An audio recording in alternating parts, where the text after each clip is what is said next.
ठाणे महानगरपालिकेच्या मुख्यालयातील गणपतीच्या 6व्या दिवशी सत्यनारायणाची पूजा। ठाणे महापालिकेच्या मुख्यालयात गेली 43 वर्ष महानगरपालिकेचे कर्मचारी गणेशाची स्थापना करत आहेत। यावेळी इको फ्रेंडली गणपती म्हणून शाडूच्या मातीची मूर्तीची स्थापना करण्यात आली आहे। 10 दिवसाचा हा गणपती असून आज 6व्या दिवशी सत्यनारायणाची पूजा ठेवण्यात आली होती। यावेळी महापालिका आयुक्त सौरभ राव यांच्या हस्ते सत्यनारायणाची आरती करण्यात आली, तर उपायुक्त संदीप माळवी यांच्या हस्ते गणपतीची आरती घेण्यात आली।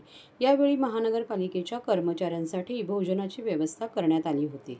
पूजा सुरू आहे। ठाणे महानगरपालिकाचे सर्व अधिकारी वृंद, सर्व कर्मचारी वृंद त्यांचे सुख समृद्धी, आरोग्य, त्यांचे कुटुंबाचे सर्व लोकांचे कल्याण या उद्देशानिमित्त तिथे गणपती स्थापना आणि तसेच आज श्री सत्यनारायण भगवान यांची व्रतकथा याचं आयोजन करण्यात आलं होतं। देवाचरणी मी आमचे सगळे अधिकारी कर्मचारी त्यांच्यासाठी खूप मन लावून प्रार्थना करतो आणि त्यांचे कामासाठी त्यांना ऊर्जा मिळावी, त्यांच्या कामात त्यांना यश मिळावा, त्यांचे कुटुंबाचे प्रत्येक व्यक्तीच्या कल्याण व्हावं। तर काय आवाहन कराल नागरिकांना? इको फ्रेंडली हौद इथं तयार झालेले आहेत, किती त्याचा वापर करावा असं तुम्ही आवाहन करा?